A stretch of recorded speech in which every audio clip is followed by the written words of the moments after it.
The galaxy was wide, endless, and filled with countless civilizations. Among the grand empires and powerful coalitions, there was one that reigned above all: the Galactic Empire. Its fleet stretched from one spiral arm of the galaxy to the other. Its influence reached planets that glowed with cities larger than continents, and its authority pressed down on countless species.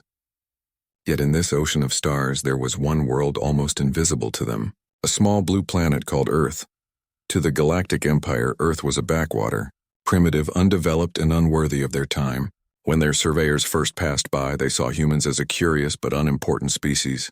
No interstellar trade, no great armies, no hyperlanes. To the Empire, Earth was like a small village hidden behind mountains, unseen and unwanted. But they were wrong. Quiet preparations. Humanity had always lived under pressure. For thousands of years, they had fought wars among themselves, struggled against nature, and survived challenges that could have destroyed them. Every hardship had made them stronger. By the 22nd century, Earth was no longer just a planet of divided nations. Humanity had united under a fragile but firm alliance called the Earth Council. It was not perfect, but it gave humans one common voice among the stars. Scientists and engineers worked secretly on something that could protect them if the day ever came when the Empire noticed. They called it Project Aegis. The project began deep underground, hidden from satellites and scanners. At first, it was only an idea, a ship that could match the power of the Empire's mighty fleets. But as time passed and as more brilliant minds joined the effort, the project grew into reality. Aegis was no ordinary vessel. It was not the largest, but it was designed with precision and bold imagination. Its hull was layered with alloys unknown to the wider galaxy, created from Earth's unique resources. Its engines worked on principles humans discovered not by following galactic technology, but by challenging it. Where the Empire relied on tradition and the weight of their past, humanity leapt forward with creativity. For decades, the Aegis remained a secret. Only a handful of leaders and scientists knew of its existence. To the outside world, Earth still seemed ordinary, still ignored, still underestimated, the Galactic Empire's shadow. The Empire did not think of Earth again for many years. Their fleets moved elsewhere, conquering resource-rich planets and tightening their grip on rebellious colonies. To them, Earth was dust on the window of the galaxy. But some humans worried. What if the Empire turned its gaze back to them? What if Earth was demanded to give tribute, to send its young as soldiers, or to hand over its resources? The Earth Council debated endlessly. Some believed it would never happen. Others, especially the scientists of Project Aegis, believed it was only a matter of time. So they worked harder. The ship was tested in secret facilities. Artificial intelligence was trained to guide its systems. Young pilots were selected quietly, trained under the cover of routine space missions. The world went on with daily life, unaware that in hidden shipyards a vessel was being built that would one day change the galaxy. The birth of Aegis. The first time the Aegis lit its engines, the ground shook. Engineers cheered, scientists cried, and leaders watched in silence. The ship rose from its cradle, shining under artificial lights. It was beautiful, sleek, angular, and alive with power. Its frame seemed to hum with restrained energy. For those who had worked on it, the Aegis was more than a ship. It was hope. Inside, its systems glowed with soft lights. The command deck was simple but efficient, designed for humans, not machines. Unlike the cold and overbuilt vessels of the Empire, the Aegis was crafted with care and intuition. It was a machine that trusted its crew as much as they trusted it. Captain Elias Grant, chosen to lead the first crew, placed his hand on the command console and whispered, "This ship will carry the weight of Earth." The others nodded. They all understood what was at stake. Humanity was still small, still fragile compared to the vast powers beyond. But the Aegis gave them a chance. A galaxy in motion. Far beyond Earth, the Galactic Empire's High Council was not thinking of humans. They discussed rebellions in the outer sectors, trade disputes with rival species, and plans to expand further into unclaimed regions.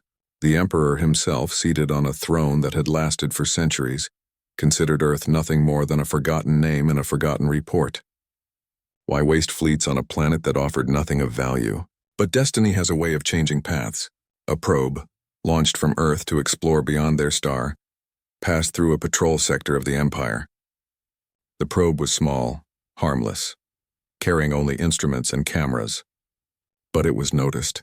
Imperial officers examined the data and laughed. So the primitives are reaching into space, one said. Do they really think they belong here? A report was sent to the Empire's commanders. The humans were advancing faster than expected. Some argued that they should remain ignored. Others argued that such a bold species might become a problem in the future. The debate began. Humanity's resolve. Back on Earth, leaders received intercepted signals that the Empire had noticed them again. Panic spread through the council chambers. Some urged surrender before a demand was made. We cannot fight them, one official said. Their fleets are endless. Their weapons can shatter worlds. But others, like Captain Grant, stood tall. We will not kneel before them, he said firmly. We are not children. We are not slaves. If they come, they will find us ready. The room fell silent. Every leader knew what this meant. The Aegis was no longer just a project. It was Earth's shield, a quiet beginning of war. While the people of Earth lived their daily lives unaware of what was coming, the crew of the Aegis trained tirelessly. They studied star maps, enemy tactics, and their own ship's secrets. Every member of the crew carried the same thought. If the Empire arrived, Earth must survive. And in the deep halls of the Empire, an order was finally given. A small fleet would be sent to remind Earth of its place. To the Empire, it was nothing more than routine. To humanity, it was the beginning of everything. As the stars glittered silently above Earth, the Aegis waited in its hidden dock. The ship was ready, though few outside its walls even knew it existed. The forgotten world, ignored for so long, was about to step onto the stage of the galaxy, and nothing would ever be the same again. Word count number 30, approx. This sets up the tension, mystery, and hidden power of Earth while ending with a dramatic hook for Part 2. Do you want me to continue with Part 2, 1,300 words, in the same detailed storytelling style? You said, ChatGPT said, all right. Let's continue with Part 2. The Empire's Mockery, written in third-person style, around 1,300 words in simple English, fully engaging, and without any violated content. Part 2. The Empire's Mockery. The Galactic Empire had existed for thousands of years. It had grown so vast that most of its leaders no longer looked at new worlds as mysteries to explore. To them, planets were either useful or useless. They were weighed like coins, measured like grain. And when the name Earth appeared in their reports once again, the word was treated with laughter. The arrogant council. In a great chamber aboard a massive station orbiting a red star, the Empire's high command gathered. Holograms of admirals, governors, and fleet commanders filled the air. Earth, one admiral said with a smirk. A primitive rock. I remember the old report. A planet where the natives still fought wars with metal projectiles and crude machines. Another commander chuckled. They launched a probe into our sector. Brave, perhaps, but foolish. It is like a child throwing a pebble into a river and believing it can stop the current. The room filled with murmurs of agreement. To the Empire, Earth was no more than an insect making noise. Yet not everyone dismissed the matter so easily. One older general leaned forward. His voice was calm but sharp. Do not underestimate them. The fact that they reach this far means they are advancing quickly. Speed is dangerous. If they learn too much too fast, they may one day cause trouble. The Emperor, sitting silently upon his throne at the center of the chamber, finally spoke. His voice echoed with authority. Then let us remind them of their place. Send a fleet, not too large, just enough to show them what awaits if they defy us. The order was sealed. Earth's fear and defiance. On Earth, the news reached the Earth Council. Signals intercepted by hidden satellites revealed the Empire's decision. A fleet was coming. The council hall, filled with leaders from every nation, erupted in fear. We cannot fight them, one leader shouted. They control thousands of worlds. They will destroy us in moments. Another slammed his fist on the table. Surrender? And become their servants? Do you think they will let us live as equals? No. They will strip our world of resources, take our children for soldiers, and erase our freedom. Voices clashed, fear against pride, panic against courage. Then Captain Elias Grant stood. His calm presence silenced the room.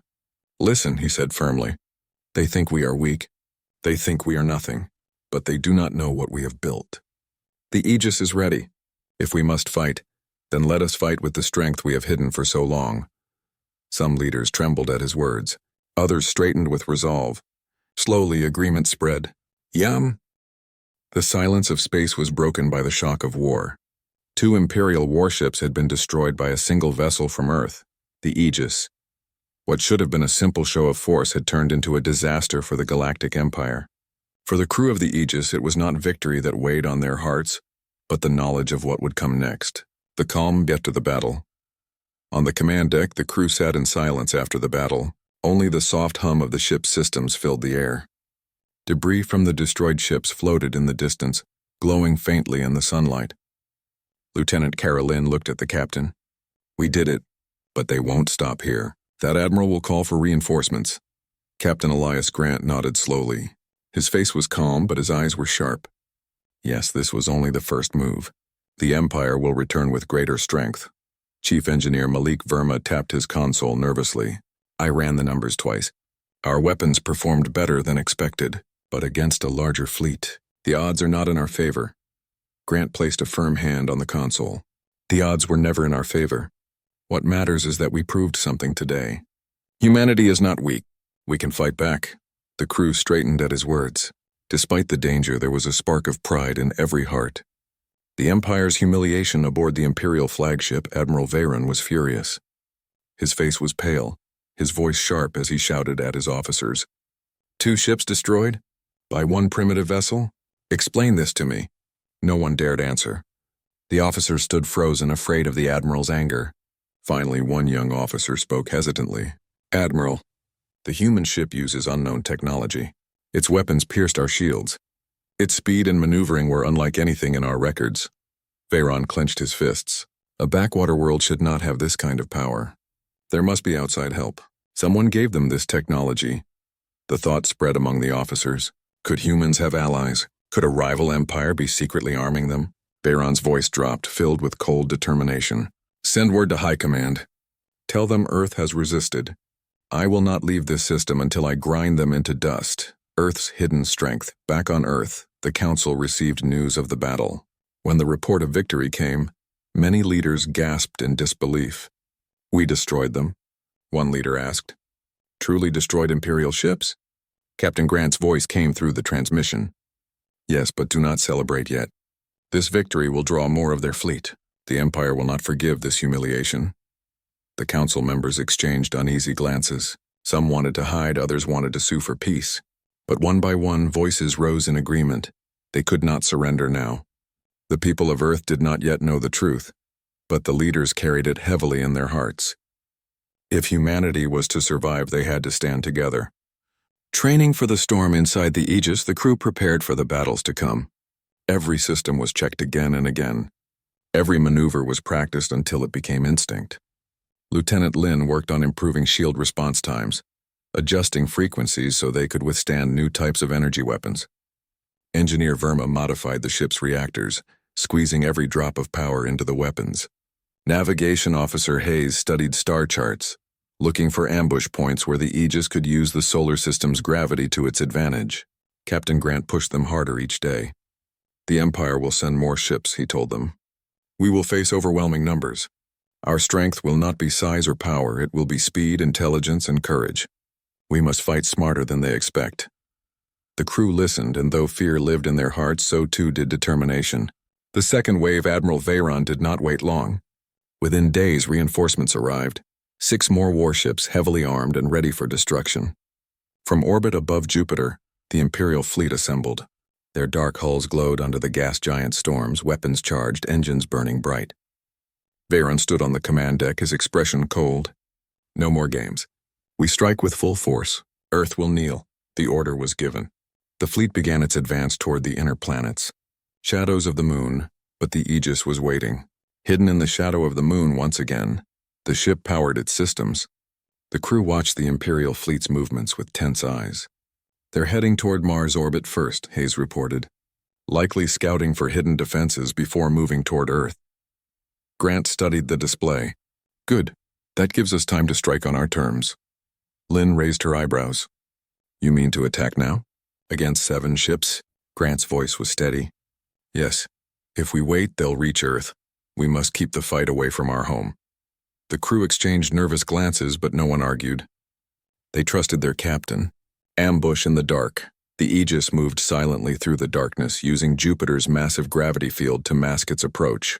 The Imperial fleet was spread out, scanning for hidden threats. They did not expect an attack. "Target their rear ship," Grant ordered. "One strike, then vanish." The Aegis fired. Energy lances cut through the void, slamming into the Imperial cruiser's engines. The ship erupted in flames, breaking apart instantly. Before the others could react, the Aegis dived into Jupiter's shadow, disappearing from their scanners. Admiral Veyron's face twisted with rage. "Find them! Hunt them down! I want that human ship destroyed!" The dance of war. The battle turned into a deadly game of hide-and-strike. The Aegis appeared from behind moons, fired precision shots, and vanished again. Each time another Imperial ship was damaged or destroyed. The crew worked as one. Lynn timed the shield bursts perfectly. Firma kept the weapons firing at impossible rates. Hayes navigated through gravity wells with daring skill. "Direct hit on their command frigate," Lynn shouted as another explosion lit the darkness. But the Empire was not idle. They tightened their formation, setting traps of their own. Energy beams swept through space, forcing the Aegis into dangerous maneuvers. The ship shook as enemy fire grazed its shields. Warning lights flashed across the deck. "Shields at 60%. Lynn reported. Grant's voice remained calm. "Stay focused. One mistake could end us. Trust the ship. Trust each other." A narrow escape. The Empire's ships closed in, forming a wall of firepower. The Aegis was cornered, trapped between their lines. Hayes gritted his teeth. "We can't dodge forever, Captain. They'll box us in." Grant's eyes flickered across the map. Then he smiled faintly. "Not if we use their pride against them." Hayes plotted a course straight through their formation. Firma overcharged the engines. The crew stared at him. "Through them?" Lynn asked in shock. "Yes," Grant said firmly. "They won't expect us to risk it. But that's why it will work." With a roar of engines, the Aegis shot forward, weaving between Imperial ships at impossible speed. Enemy fire streaked past, missing by meters. The Aegis unleashed a barrage of plasma lances, tearing through two ships as it blasted past. By the time the Empire turned to chase, the Aegis was gone. Hidden once again in the shadow of the stars, the Empire retreats. When the smoke of battle cleared, only 3 Imperial ships remained operational. Their hulls were damaged, their crews shaken. Admiral Veyron slammed his fist on the console in fury. This cannot be happening," he shouted. "One ship cannot humiliate the Empire like this." But the truth was undeniable. The fleet had been shattered by Earth's single prototype. Reluctantly, Veyron gave the order to retreat. The remaining ships limped away, leaving the solar system behind. The galaxy takes notice news spread faster than light. Traders carried whispers. Spies sent coded reports. Across the stars, species long oppressed by the Empire heard the same unbelievable story. A small world called Earth had defeated the Empire twice. On hidden colonies, rebels raised their heads with new hope. If humans could resist, maybe they could too. In the grand halls of the Galactic Council, officials whispered nervously. Who are these humans? How did they build such a ship? What if others follow their example? The galaxy was beginning to change. Humanity's realization. On Earth, Captain Grant and his crew returned in silence. They were tired, bruised, but alive. The Council hailed them as heroes, but Grant shook his head. This is not the end. The Empire will return stronger than before. We have only bought time. His words spread among the leaders. Some trembled, but others stood taller. For the first time, Earth knew it was not powerless. Humanity had shown its strength. The galaxy was watching, and in the shadows of space, the Aegis waited for the battles yet to come. A word count Rayu 3 and 15, approx. This chapter shows the first major fleet battle, the tactical brilliance of the Aegis and the spread of humanity's reputation across the galaxy. Do you want me to continue with Part 4, The Rising Storm, 1300 words next? You said ChatGPT said absolutely. Here's Part 4, The Rising Storm, written in third-person style, around 1300 words, simple English, engaging, and fully safe content. Part 4, The Rising Storm. The victories of the Aegis had sent shockwaves across the galaxy. For humans, the victories brought pride and hope. For the Galactic Empire, they brought anger and disbelief. Admiral Veyron's failure had not only embarrassed the Empire, it had exposed its vulnerability. And now the Empire's response would come with the full weight of its wrath. The Empire gathers its forces. In the distant reaches of Impair. The galaxy held its breath. Word of Earth's victories had spread far beyond the solar system. Traders whispered, explorers speculated, and colonies under the Empire's rule dared to dream of freedom. Yet no one knew what would happen next. The Galactic Empire would not forget. It never did. And now the largest fleet humanity had ever faced was heading toward Earth. The final approach. The Imperial fleet loomed at the edge of the solar system. Over 50 warships, each larger and more powerful than the last, moved like predators. Their weapons glinted under the distant sun. The flagship, massive and dark, carried Admiral Veyron's wrath and the Empire's pride. Captain Elias Grant stood on the Aegis's command deck, silent but alert. Beside him, Lieutenant Kara Lynn studied the incoming fleet. "They've brought everything," she said. 50 ships, all armed to the teeth. "If we fight them head-on, we won't survive." Grant nodded. "Exactly.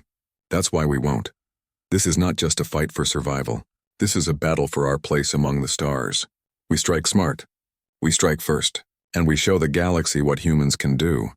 Chief Engineer Malik Verma adjusted the reactors, ensuring the Aegis could handle maximum output for the coming battle.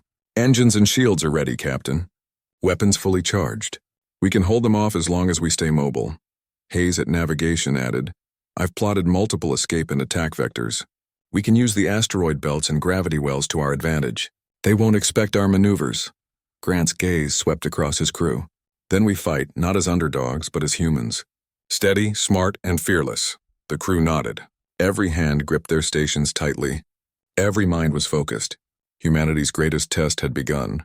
The battle begins. The Imperial fleet advanced slowly, confident in their numbers. "We will crush them in hours," Admiral Veyron declared. "This species will kneel, or they will die." But the Aegis waited in the shadow of Saturn, cloaked and silent. Captain Grant gave the order, "Initiate ambush sequence." Suddenly the Aegis struck.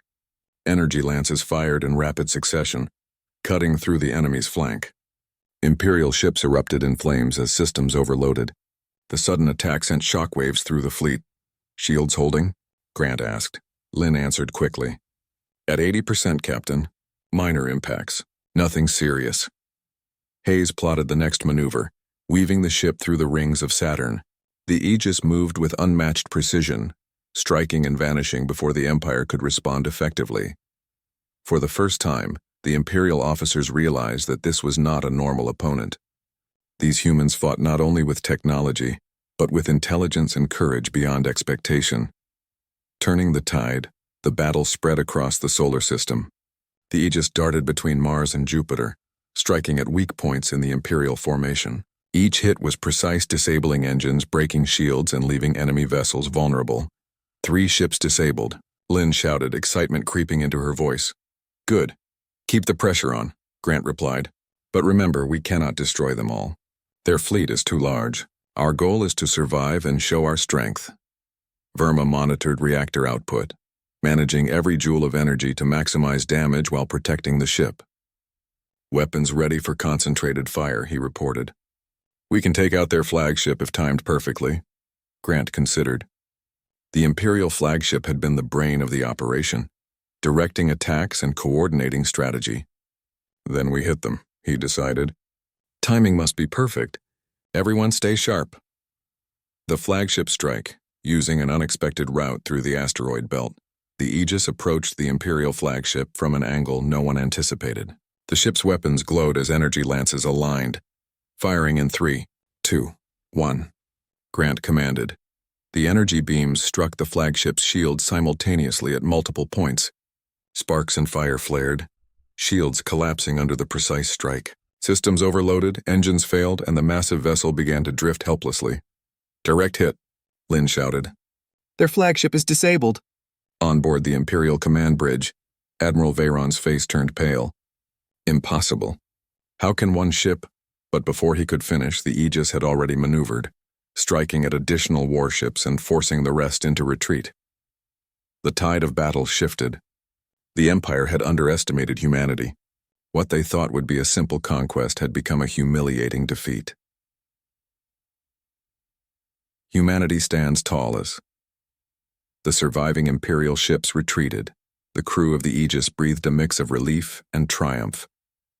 Earth's orbit was safe for now, but more importantly, humanity had proven itself. Captain Grant addressed the crew. "We have survived. We have fought like no one expected. But remember, this is not the end. Every day humanity will rise stronger. The galaxy now knows that we are not weak, not primitive, and not to be ignored. The crew cheered quietly, pride and determination in their eyes. They were more than a team. They were a symbol of humanity's courage and ingenuity. The galaxy reacts. The news of the battle spread faster than any fleet. Across the stars, species long oppressed by the Empire whispered tales of Earth's victory. Humans, once considered weak, were now heroes of legend. On distant colonies, leaders who had once bowed to the Empire began to see hope. If Earth, a single world, could resist the mightiest fleet in the galaxy, perhaps others could rise as well. Even some of the Empire's own officers began to question their loyalty. The humans had shattered pride and expectations with brilliance and daring. Could they truly remain loyal to a force that underestimated the potential of one species? A new era begins back on Earth. The Council celebrated quietly. The world had survived, but everyone knew that humanity's place in the galaxy had changed forever. Earth was no longer a backwater world. It was a planet to be respected, feared, and above all, noticed. Captain Grant stood before the Council. Humanity has faced the storm and emerged stronger. We have shown courage, intelligence, and unity, but our journey is just beginning. The galaxy is wide, full of unknown worlds and challenges. We will meet them together as one species, united, free, and proud. The Council members nodded, some with tears in their eyes. They understood the weight of his words. Humanity had survived against impossible odds, and now the future was theirs to shape. The spark of rebellion across the galaxy. Oppressed species watched and learned. They whispered of Earth's courage, of the tiny world that defied the Empire's might. In secret, small acts of rebellion began to grow. Earth had become more than a survivor. It had become a symbol, a spark for hope. If humans could resist, then perhaps others could rise too. The Empire, humbled and furious, retreated to rethink its strategy. Its arrogance had been challenged. Its control was no longer absolute. The galaxy had changed, humanity's place among the stars on. The command deck of the Aegis, Captain Grant looked out at the stars. The solar system was calm once more, but he knew this peace was only temporary. Lieutenant Lin joined him. "We've done it, Captain. The Empire will think twice before returning." Grant nodded. "Yes, but it's more than that. We've shown the galaxy what humanity can do. We are no longer ignored. We are no longer forgotten. We are a force to be respected," Verma added quietly. "And we will continue to grow, every day stronger than before." Grant smiled faintly. "Yes, humanity's place among the stars is no longer a question. It is now a fact." The crew stood together, looking out into the galaxy. Above them, stars shimmered like countless eyes, watching the rise of a species once ignored, now destined to leave a mark that no empire could erase. A future of possibility. Humanity's victories had changed more than just their planet. They had challenged the galaxy's assumptions, inspired hope in the oppressed, and shaken the foundations of the Empire. And as Earth looked outward, toward the stars, one truth became clear. Humanity was no longer a backwater, no longer a forgotten world. The solar system, once quiet and overlooked, had become a symbol of courage, ingenuity, and the unstoppable spirit of a species that refused to bow. Humanity's journey was only beginning, and the galaxy would never forget.